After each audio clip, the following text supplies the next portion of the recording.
Oke, Assalamualaikum warahmatullahi wabarakatuh. Kali ini Pak Ato akan menjelaskan sedikit tentang peradaban besar di Eropa. Nah, Eropa sendiri yaitu merupakan sebuah benua yang menjadi saksi peradaban eh, apa ya besar ya yang telah membentuk wajah benua ini sejak zaman kuno dari zaman Yunani ya yang dimana menjadi pusat pemikiran, filosofi, ya, dan ilmu hingga kekaisaran Romawi yang mendominasi wilayah Mediterania. Nah, masing-masing peradaban ini ya telah memberikan kontribusi yang signifikan terhadap evolusi sosial, politik, dan budaya Eropa. Dalam perjalanannya, Eropa juga menyaksikan kemunculan sistem-sistem sosial politik yang kompleks serta perkembangan-perkembangan pemikiran dan seni yang memperkaya warisan budaya benua ini. Peradaban Yunani kuno yang pertama, jadi peradaban Eropa itu kita bahasanya dua, Yunani dan Romawi. Peradaban Yunani kuno itu menjadi salah satu tonggak sejarah yang penting dalam perjalanan peradaban manusia. Terletak di semenanjung Yunani yang indah gitu. Uh, beradaban peradaban ini berkembang menjadi pusat pemikir seni dan politik yang mempengaruhi hingga saat ini dengan keunikan geografisnya, lingkungan alam, serta sistem sosial politiknya. Yunani kuno mewarisi warisan budaya yang luar biasa bagi dunia. Bisa kalian lihat ini petanya ya. Yunani. Nah, letak peradaban Yunani itu ya bisa kalian lihat ya Yunani ya berkembang di semenanjung Yunani ya yang dimana ada pulau-pulau dari Aegea dan pantai barat Asia Kecil yang sekarang Turki ya. Daerah ini memiliki topografis yang beragam dengan dataran yang tinggi, terus memiliki lembah dan pantai yang berbatu yang membentuk lanskap yang unik, kehidupan yang unik gitu. Nah, lingkungan alamnya bisa kalian tahu bahwa Laut Mediterania itu memberikan tantangan yang sekaligus keuntungan bagi masyarakat Yunani kuno. Musim panas yang kering serta musim dingin yang lebih lembab mempengaruhi pola kehidupan dan adaptasi mereka terhadap lingkungan sekitar sehingga mereka itu memiliki rasa juang yang tinggi ya. Sehingga bisa dikatakan bahwa orang-orang Yunani itu sangat mudah beradaptasi gitu. Yunani paling terkenal dengan polis. Polis itu sebuah kota di mana sistem pemerintah Yunani kuno didasarkan pada polis, yaitu kota-kota negara yang independen seperti Athena, Sparta, dan Korintus. Masing-masing polis ini memiliki sistem pemerintahan yang unik ya, yang mencerminkan keragaman politik di wilayah Yunani. Misalnya kalau Athena terkenal dengan pendidikannya, filsufnya, lalu Sparta itu lebih terkenal dengan militernya. Jadi setiap kota itu memiliki kebijakan sendiri.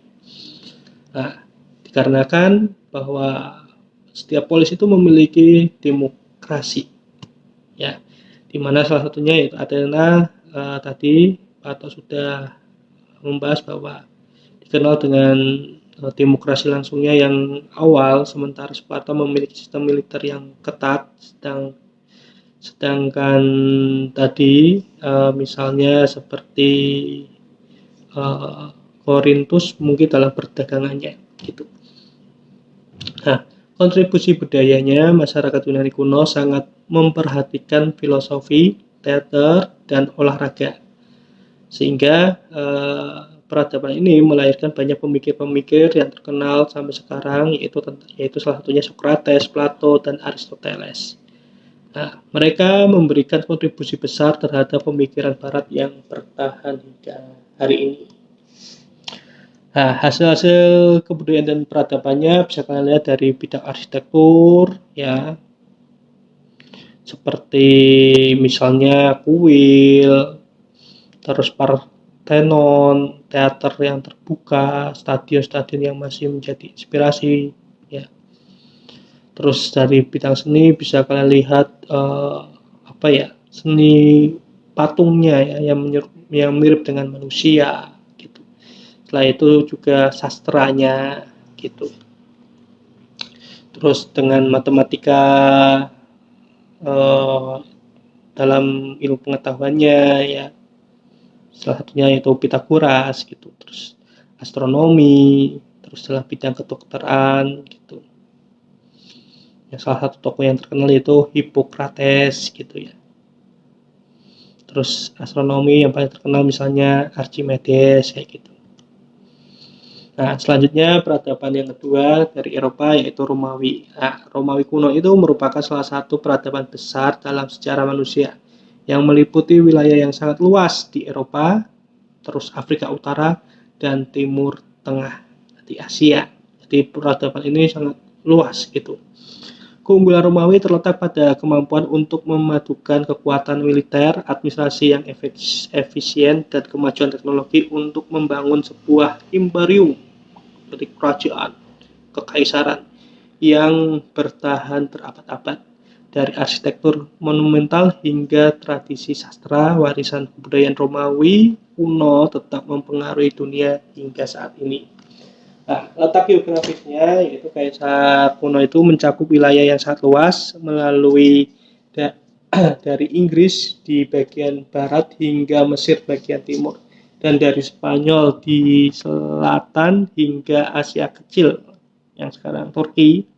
Jadi luasnya itu wilayahnya Romawi itu memungkinkan mereka untuk mengendalikan perdagangan dan komunikasi di seluruh lautan Mediterania. Jadi kalau Romawi ini cenderung dalam masyarakatnya suka berdagang, ya. Wilayah Romawi memiliki berbagai macam landscape, potretan, ya, yang termasuk dataran, pegunungan, dan pantai. Sistem jalan raya pun sudah ada, dan saluran air yang maju memfasilitasi pergerakan dan administrasi di seluruh kekaisaran. Keberagaman lingkungan alam ini memberikan sumber daya alam yang melimpah bagi rakyat Romawi. Nah, kondisi sosial politik di Romawi bisa kalian lihat, ya, di mana ini senat, ya. Nah, dan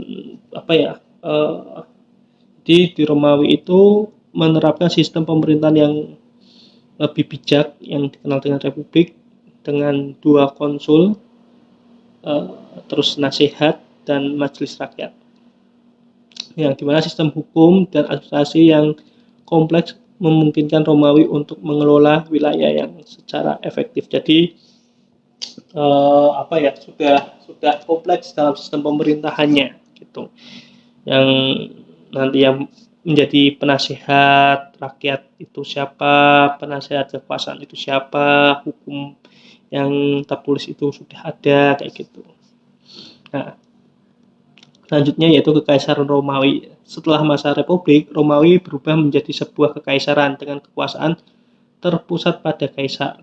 Masyarakat Romawi terbagi menjadi kelas patrisial atau bangsawan dan plebeian, rakyat biasa. Jadi ada 2, orang bangsawan dan rakyat biasa.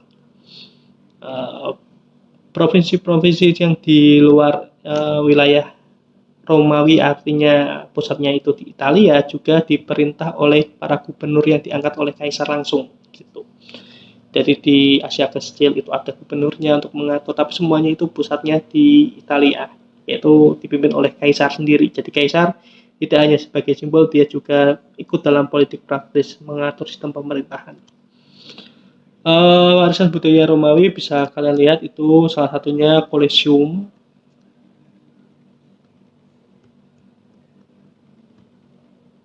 Ya, bisa kalian lihat salah satunya yaitu Colosseum ya. Colosseum itu digunakan untuk para gladiator. Gladiator itu pertarungan antara manusia dengan hewan, manusia dengan manusia. Biasanya ditarungkan itu para budak atau tahanan perang gitu. Terus warisan budayanya salah satunya yaitu seni dan patung ya. Sebenarnya hampir menyerupai Yunani ya. Dan sastra pun tidak luput gitu. Mewarnai kebudayaan dan peradaban Romawi. Nah, kemajuan yang lainnya yaitu misalnya teknik konstruksi, ya, di mana Romawi dikenal dengan kemajuan dalam bidang teknik konstruksi, termasuk penggunaan beton. Jadi di masa ini mereka sudah menemukan beton ya, yang sangat kuat dan tahan lama, sehingga misalnya seperti menara Pisa, terus Colosseum itu sampai sekarang bisa kalian lihat itu ya karena mereka sudah menemukan beton gitu. Terus mereka juga sudah membuat fasilitas jalan raya gitu untuk memudahkan akses perjalanan ya, darat pastinya. Terus saluran air, Romawi membangun jaringan saluran air dan aqueduct gitu. Ini aqueduct ya, yang canggih untuk memasuk air bersih ke seluruh kota ya yang ada di Romawi. Gitu. Nah, mungkin itu saja peradaban yang bisa Pak Atok sampaikan ya, khususnya itu peradaban Eropa yaitu Yunani dan Romawi. Nah, mungkin sekian, terima kasih. Wassalamualaikum warahmatullahi wabarakatuh.